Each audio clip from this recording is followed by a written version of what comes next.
mendalilkan juga dia semuanya akan diterima masuk Oke. secara kita kan sama-sama mendengarkan dengan tanggapan dan Ya, baik rekan-rekan wartawan semua, pagi ini alhamdulillah kita semua sudah hadir di Mahkamah Konstitusi dan sebentar lagi sidang akan dimulai. Nanti kita maklum bahwa agenda persidangan hari ini adalah agenda tunggal, yaitu pembacaan putusan dari perkara 0102 yang diajukan oleh pemohon 1 Pak Anies Baswedan dan Pak Muhaimin Iskandar, dan pemohon kedua Pak Ganjar Pranowo dan Pak Mahfud MD. Dan persidangan pada hemat kami sudah berjalan secara fair, adil, terbuka, imparsial, dan memberikan kesempatan kepada semua pihak yang berperkara untuk menyampaikan pokok-pokok permohonan, kemudian menghadirkan saksi, ahli, bukti, semua sudah dilakukan. Dan pada tanggal 16 April yang lalu, para pihak juga diberikan kesempatan untuk menyampaikan kesimpulan dari perkara ini, dan kesimpulan itu sudah disampaikan kepada Mahkamah Konstitusi. Dan sejak tanggal 16 itu para hakim mengadakan rapat permusyawaratan hakim untuk mengambil keputusan. Dan hari ini kita sama-sama hadir di Mahkamah Konstitusi untuk mendengarkan seperti apa putusan Mahkamah Konstitusi atas kedua perkara permohonan sengketa atau permohonan perselisihan hasil pemilihan umum Presiden dan Wakil Presiden 2024 ini. Dan ini merupakan satu momentum bersejarah bagi kita semua. Masyarakat menyaksikan secara terbuka melalui televisi, menyaksikan seperti apa jalannya persidangan, dan saya kira masing-masing sudah memberikan penilaian seperti apa permohonan ini disampaikan, dan sidang berjalan secara tertib, aman, dan walaupun kadang-kadang ada ketegangan di dalam, tapi tetap damai. Walaupun di luaran banyak sekali pemberitaan-pemberitaan dan media sosial yang serang sana, serang sini, ya termasuk kami para advokat dan saya sebagai ketua tim juga diserang habis-habisan, ya dikata-katain, difitnah, segala macam begitu.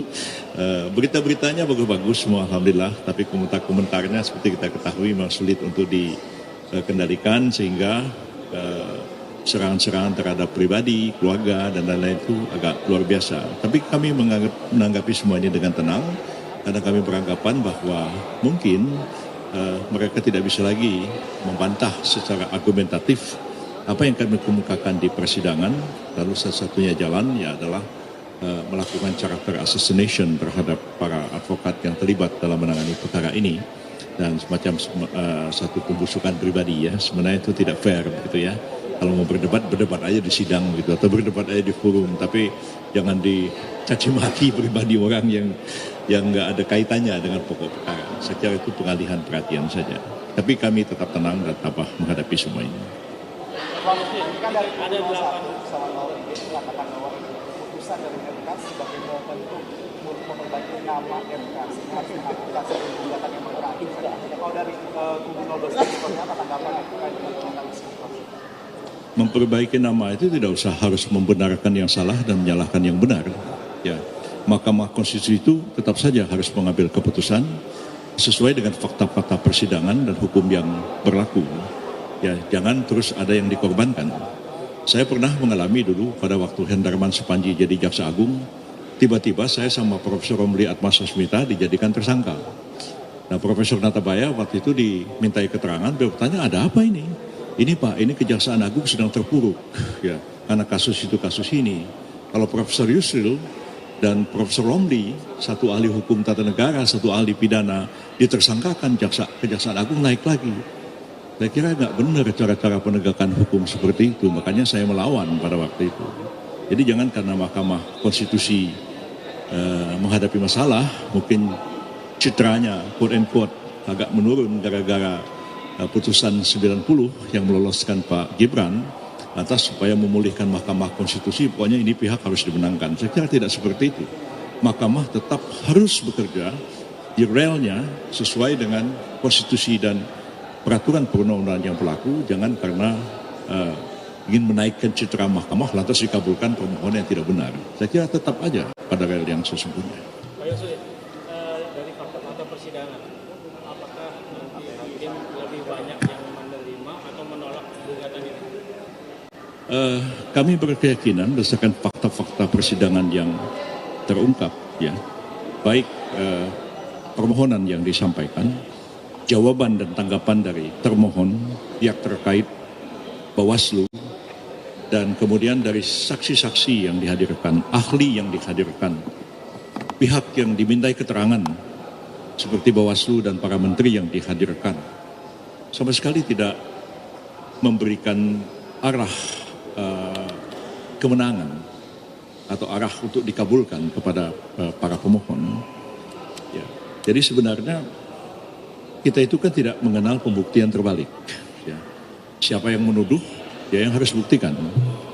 Jangan seperti Pak Jokowi dituduh ijazahnya palsu, terus Pak Jokowinya dibantah pengadilan, ini loh ijazah saya asli. Kan tidak seperti itu. Kalau Anda menuduh palsu, Anda yang harus buktikan ijazahnya itu palsu, bukan Pak Jokowi yang harus membuktikan ijazahnya tidak palsu. Jadi, kalau para pemohon itu mengatakan dalam positanya bahwa pemilu presiden 2024 itu penuh kecurangan, penuh manipulasi, penuh penipuan, penuh kejahatan, ya Anda buktikan di persidangan. Kami tunggu, mana buktinya? Kami paling-paling menyanggah bukti itu. Jadi indirect kita menggunakan semacam pembuktian terbalik juga. Tapi mereka yang harus membuktikan. Nah, misalnya mereka mengatakan bahwa Sirekap adalah alat kejahatan pemilu. Sirekap itu manipulasi perolehan suara. Silakan mereka buktikan, ya. Mereka hadirkan satu saksi, satu ahli.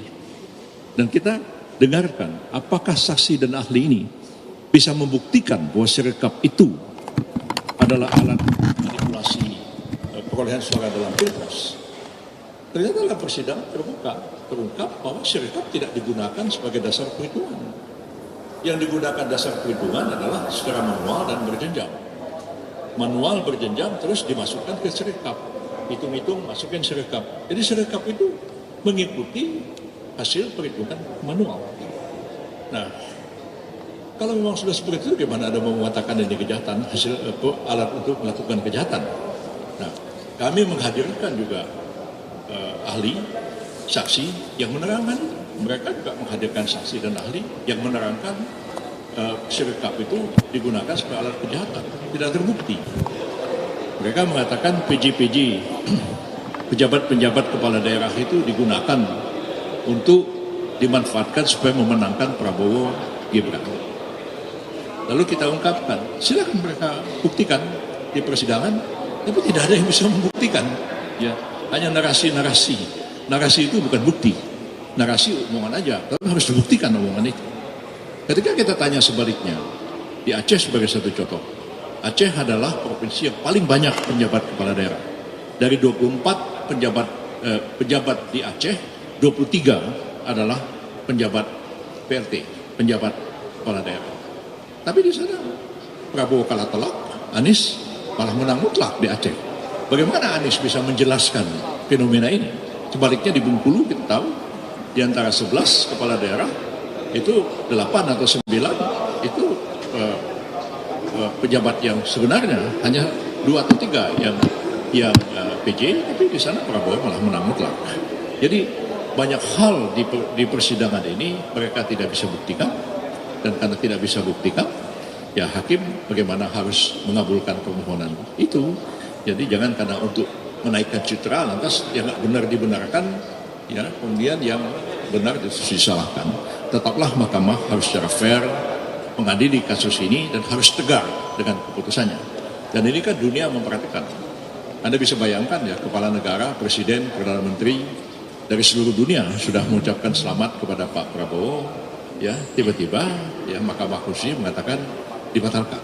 Di mana muka kita ini mau ditaruhkan kepada dunia ini? Memang kepala negara Amerika Serikat, Iran, Saudi Arabia, Jordan dan lain-lain, Eropa juga, ASEAN juga, itu mengucapkan selamat itu sembarangan aja. Mereka juga punya perwakilan diplomatik di sini, mereka punya intelijen semua, mereka tahu semua. Kan mereka akan dipermalukan kalau mengucapkan selamat kepada Pak Prabowo Gibran, tiba-tiba hasilnya Mahkamah Konstitusi menganulir kemenangan itu. Saya kira kita harus pandai-pandai juga menempatkan diri kita di tengah-tengah percaturan dunia ini agar kita tidak mempermalukan negara lain dan kita juga tidak mempermalukan diri kita sendiri.